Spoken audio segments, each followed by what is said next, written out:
resurgence of the pandemic, or the resurgence of the virus is again causing great economic uncertainty. It's linked to child care. It's linked to a chaotic system of how states deliver unemployment compensation. But what is important to remember is, to this moment, the United States Senate has refused to act. Complacency would be the worst strategy to adopt right now. I think of all the issues that we were able to put together in the CARES Act, including the retention tax credit, unemployment insurance, aid for our hospitals, what was really the most successful endeavor was unemployment insurance, largely because it addressed the issue of liquidity in the system, and because people need the sustenance of day-to-day life, it also helped to create consumer demand. Those were the important considerations. We can't lose the momentum that we developed in the CARES Act by not getting immediately to the HEROES Act. They can't say that they haven't had time to vet this. 2 months and 10 days, they've had to go through this. The evidence was overwhelming about the pandemic. It wasn't getting better. It reached the ceiling for a while, began to slow down, but I would remind all that the governor of Connecticut has taken a different position today. The governor of Massachusetts has taken a different position now on out-of-state visitors. And this is part of where we find ourselves, whether it's in California, Texas, or Florida. The truth is that the recovery is going to be slow, largely because we're still in the stages of stability and relief. So I think the unemployment insurance issue is not only compelling, it's overwhelming. And Chairman Davis has had a great deal to do with this. He has said time and again during our get-togethers, our Zoom calls, he believes that this is one of the most important things that we did, and he's really made a big contribution through the subcommittee that helped to write this. Chairman Danny Davis. Thank you, Chairman Neal. You know, these past months have demonstrated with unblinking charity the impact of systemic racism on every aspect of our society. I'm not going to mince words. A Republican failure to continue the $600 a week federal unemployment supplement would represent a racially discriminatory action, period. Any way you cut it, any way you look at it. African Americans and Latinos make up a disproportionate share of essential workers, of those hospitalized by the virus, of those dying from the virus, and of those facing evictions to just simply stay in their homes.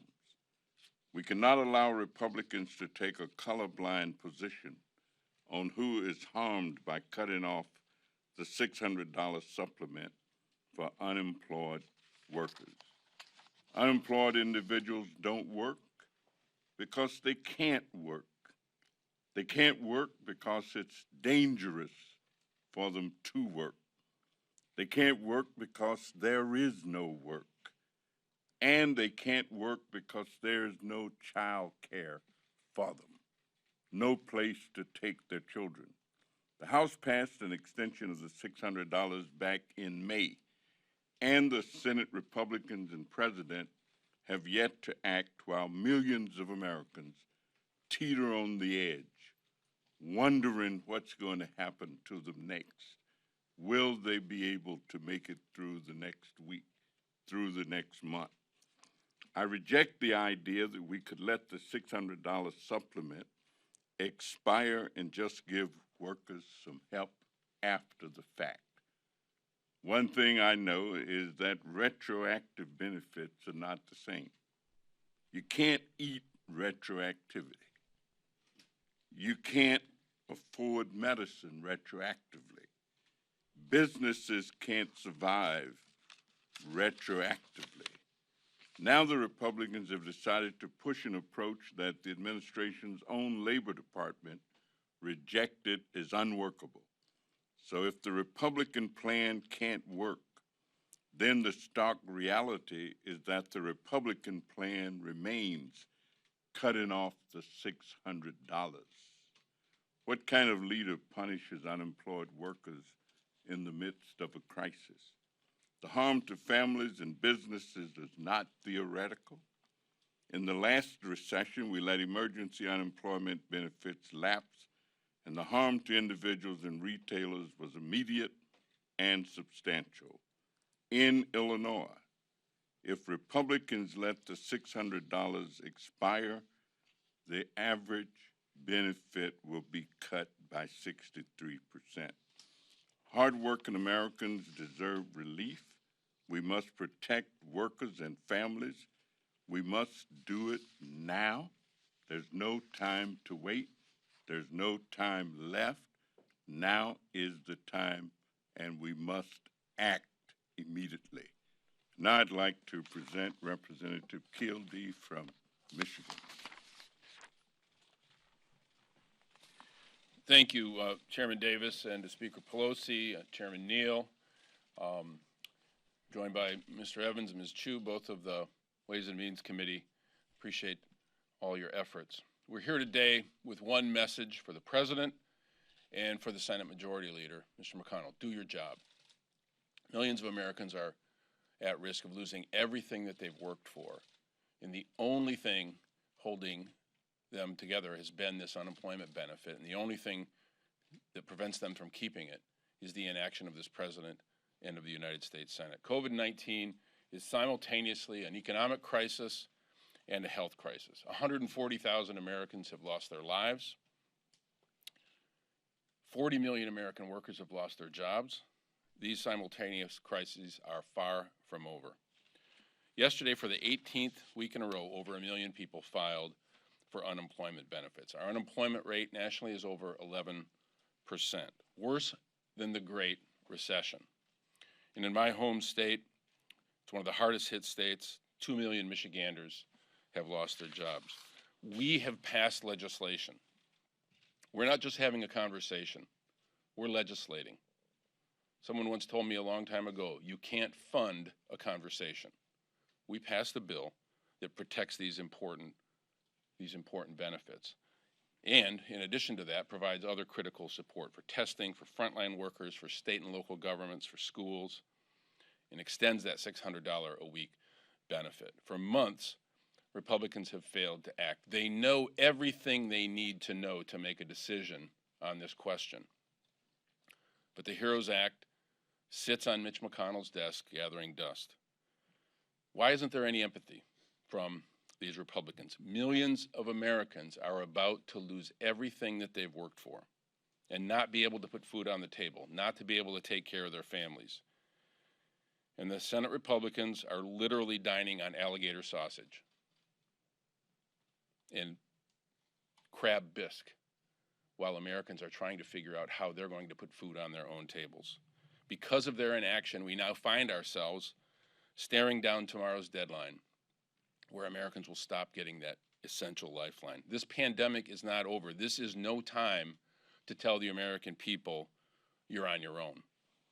So even as we begin to reopen parts of the economy, in some cases obviously too quickly, but even when the economy does begin to reestablish itself, the jobs won't come back as fast as they were lost. Unemployment will still be a significant problem, the highest levels we've seen since, and now eclipsing the levels of the Great Recession. Without this action, 25 million Americans, again, could lose everything that they've worked their lives to create. Every one of these dollars matters to these families. And as Chairman Neal said, this is not just about supporting those families, but this supports the American economy. Imagine taking away this lifeline. It not only put those families in jeopardy, but it takes significant spending power out of the economy. Without this unemployment benefit, unemployment goes up in this country, and the problem gets worse. I've heard from thousands of my constituents. We were chatting before coming out here. All of us, for the most part, the majority of the calls we get have to do with unemployment benefits. And I just want to mention a couple of these folks. Rick from Bay City, Michigan, wrote to me to say, quote, please vote to extend the $600 unemployment. It's been a much-needed lifeline. It helps with basic needs like housing and medicine. We nearly lost our home and everything. We do not know what we are going to do without that extra $600. Stopping these payments seems cruel. We're barely hanging on. Jeffrey from Saginaw wrote to me basically the same story. He said, I'm still making far less than I did, but I'm at least able to get by. Crystal from Burton said, I fear my children and I are going to be left homeless and without food. I just don't know what else we'd do. These are the stakes. These are the stakes. This is about real American lives that are going to be affected permanently. Do we want to create the first generation of another round of multiple generation poverty? No, we don't. And we have acted. The leader in this effort, in all of our efforts, has been our leader, the Speaker. And she has been just dogged in her determination to get this done. So it's my pleasure to bring forward our leader, the Speaker, Speaker Pelosi. Thank you very much. Thank you, Mr. Kildee. Thank you, Chairman Neal. Thank you, Chairman Davis. Thank you all for focusing on this very central issue, an issue that goes to the heart of the kitchen table concerns of America's working families. We can talk about a number of things. Time. Everything is about time. The time it has taken for the administration to recognize that you should wear a mask.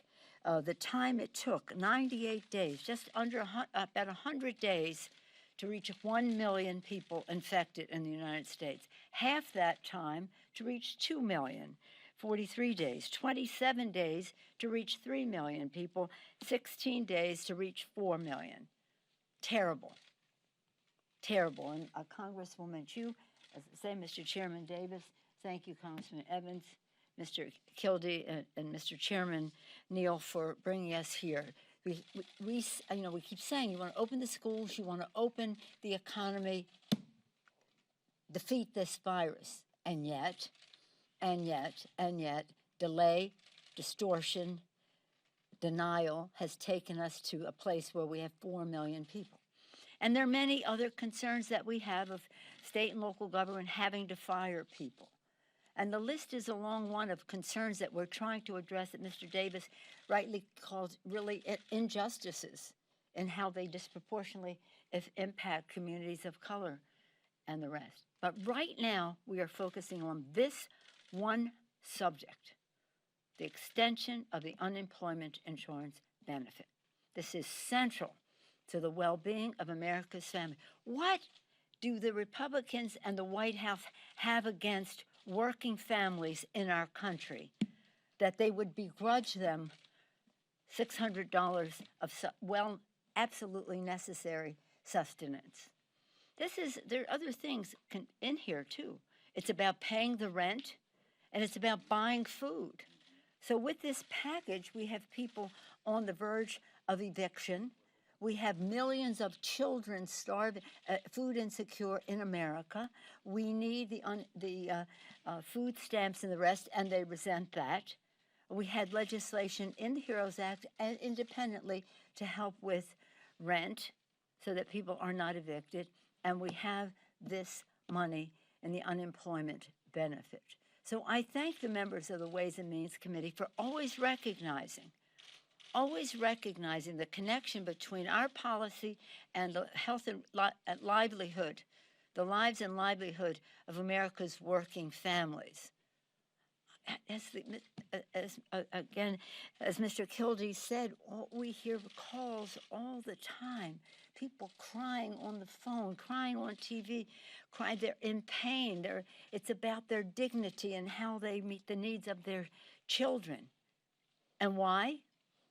And why? Because the Republicans are derelict in their duty, taking off for the weekend instead of being ready all these months without preparing something to begin with. When we had our offer, they make their offer. Now 2 months and 10 days have gone by, and where are they? And where is their offer, which earlier this week they said we would see in 24 or 48 hours? They're in disarray, and their disarray is causing great, great damage to America's working families. This is an alarm that needs to be sounded as loudly as possible about what are we doing here if we are not addressing the needs of people who have lost their jobs through no fault of their own. And as Mr.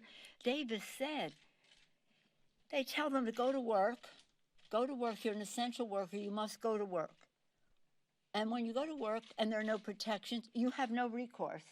And if you don't go to work because you're afraid that you're going to bring the infection home to your children, you don't get unemployment insurance. But Mr. Neal, the distinguished chairman, he has always been there for the people who need it the most. As countered by the Republicans who are there for people who have the most.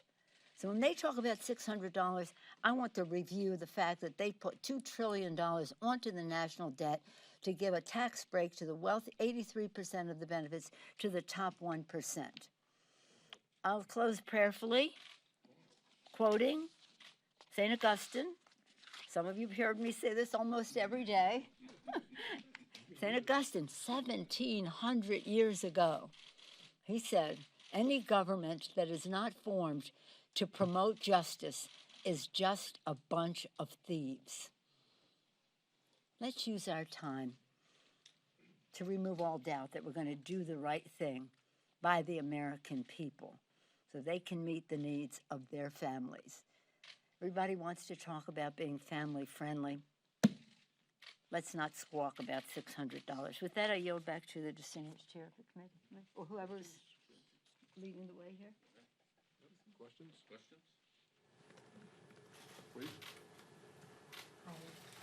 Will you pass a bill to invoke a short-term renewal of these benefits so that they don't lapse for Americans? Speaker's involved, but I will tell you this. The Ways and Means Committee intends next week to hold a hearing on unemployment insurance. Yeah, let me just say this. We have food stamps in there, and they're like, what? You want more money for food stamps? We have housing in there. What? You want money for housing? We have this benefit in there. I would be very much averse to separating this out and lose all leverage for meeting all of the other needs. It's a fraudulent tactic and with all due respect to you, an unworthy question when it comes to meeting the needs of America's working families. But I'm glad you're having the hearing to keep the spotlight on it. What is the point of they could have done their job, as you said. Do your job. This is dereliction of duty and our responsibility to the American people. And now you're saying, why don't you just bail them out so they can ignore all the needs that we have for testing, all the needs we have for state and local government, all the needs we have for food security, all the needs we have for OSHA benefit that is in the bill, all the needs that we have for vote by mail and other priorities that we have that are about justice. I understand that, but are you considering extending these benefits for a month or two while you continue to negotiate? No. The point being, the Republicans have every bit of information they need to make the decision. You understand? No. For people who are at home. But what should people, people who are at home wondering how they're going to afford their groceries next week? Pass the bill. Pass the bill. And a That's good it. bill. I mean, that's the thing. It's really a good piece of legislation if you go through it with the retention tax credit and all. It's really a good piece of legislative work. It's a tactic in order not to honor our other responsibilities. That's right. We will not be a party to their tactic. If it's on this subject, let's stay on this subject, and I'll be happy to answer any other questions. It's on the subject, so I guess we can do anyone, but Senate Republicans want to keep their bill within $1 trillion. Given money for education, more money for CPP, et cetera, when you bring in the unemployment insurance benefit of another $600, do you think it is possible to extend that benefit at that level and keep a bill within $1 trillion? And what we said to the Republican, I'm going to tell you something.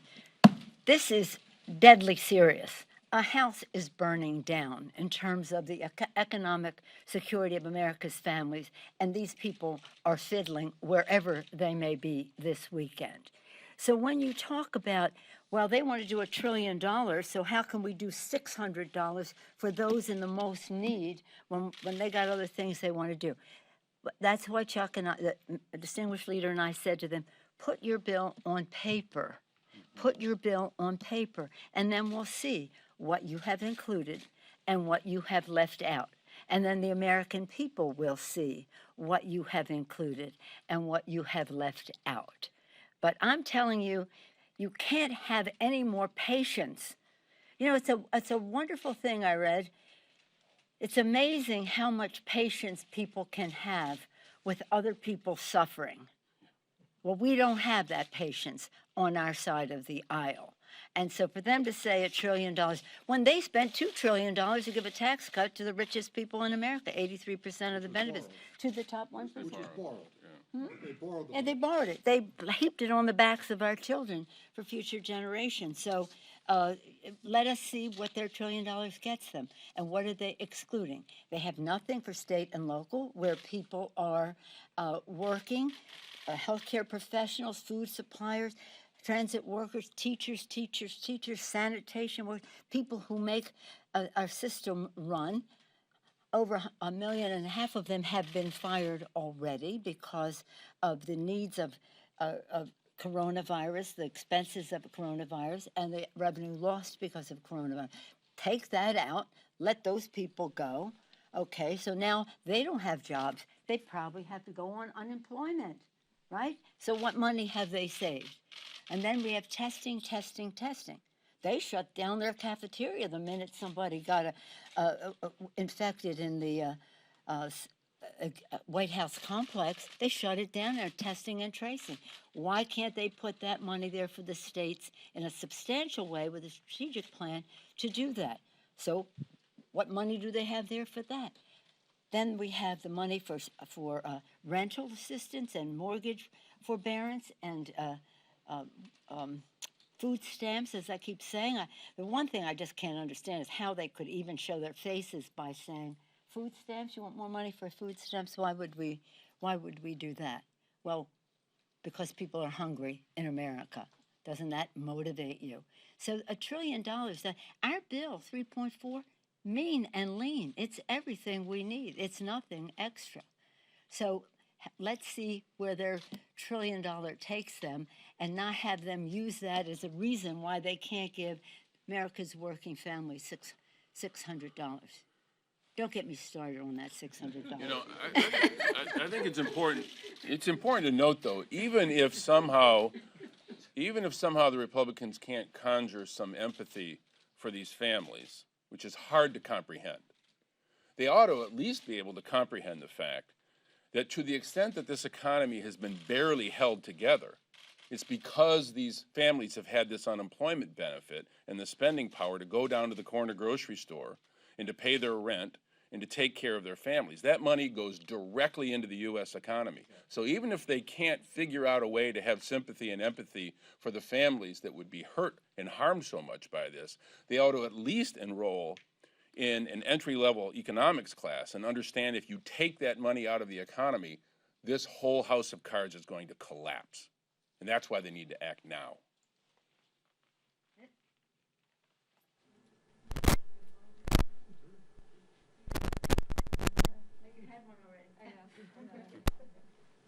you. On the issue of price tag, the HEROES Act passed 2 months ago plus, and conditions have changed on the ground, obviously. And we need more money. That was my question. Is 3.4 enough, given that a lot of parts of the country are suffering more than they were 2 months ago? And where would that be? I know you mentioned that education could use more. If I may use your question, but to pivot from what Mr. Kildee was saying, we are a consumer economy. Our economy, it grows and succeeds and is strengthened by the consumer confidence that is there. They should know that. At the same time as they are spending trillions of dollars to bolster the stock market, so it has a floor, and that's not a bad thing. We should be spending trillions of dollars to have a floor for America's working families, because it's the right thing to do, but it's also the most pragmatic thing to do in order. Where you put money into businesses, if you ain't got no customers, it's no use having money to pay the rent and the staff if there's no business. So this money is spent, it's needed, it's spent, it injects demand into the economy, and it creates jobs. So I just wanted to go back to your point. Okay, On education, for example, we need much more money. We had $100 billion in for education. We also knew that that wasn't really quite enough, but we were trying to be lean and mean with the budget. And they came in with 105 this week, and they said, well, you have 500. But of course, you have to see where they want to spend that money. But we probably need double that much, at least double that much for education, for one thing. But by and large, we're in pretty good shape with what we have in the budget if we could spend it now. Now, they want to do zero for state and local. Really? Tell it to the governors and mayors across, county executives across the country. We have to have that money. They're not going to be at $1 trillion. And if you see their $1 trillion list, it's really going to be a big embarrassment to the Republican Party to see who they cut out and who they include, and how they were willing to spend double that for a tax cut for their rich friends. Anybody else on that? Madam Speaker, I heard you say,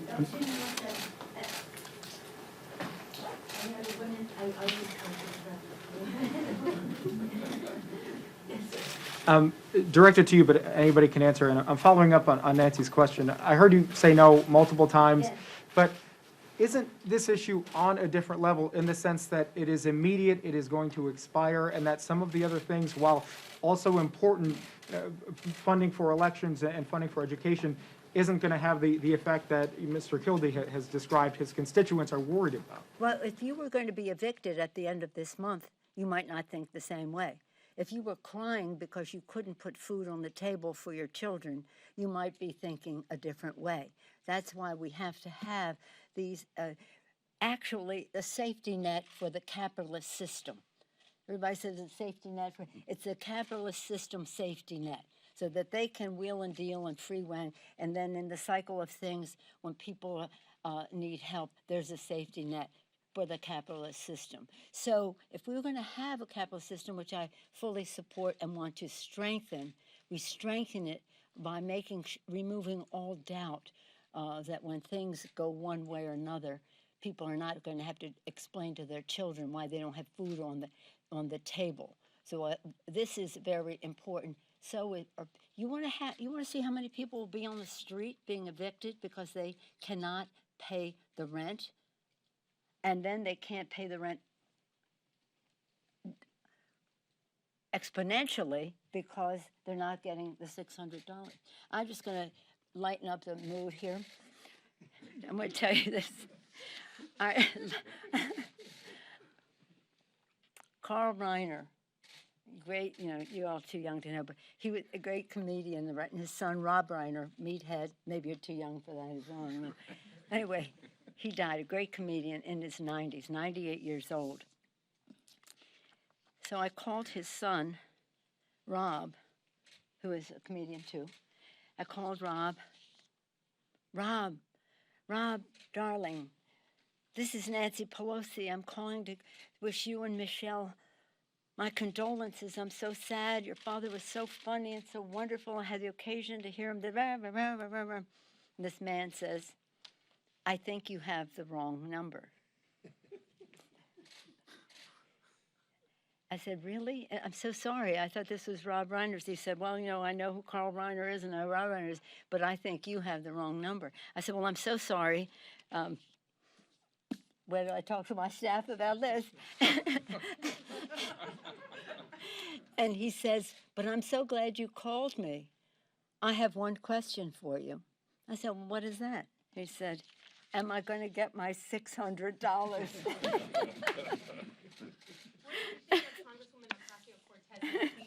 I'm very proud of her. I thought it was great. I have 4 daughters, 2 granddaughters, and I thought she was just great. It was, what she said is what we all know. A president of the United States who gives license to people to speak that way, who are at ease with that kind of disrespect, condescension, and the rest, and in keeping what the president was saying about his fear-mongering for women who live in suburbia and how he treated that. Fear-mongering, discrimination, disrespect, condescension. I was very proud of her. Thank you all very much. I have to go to my day job.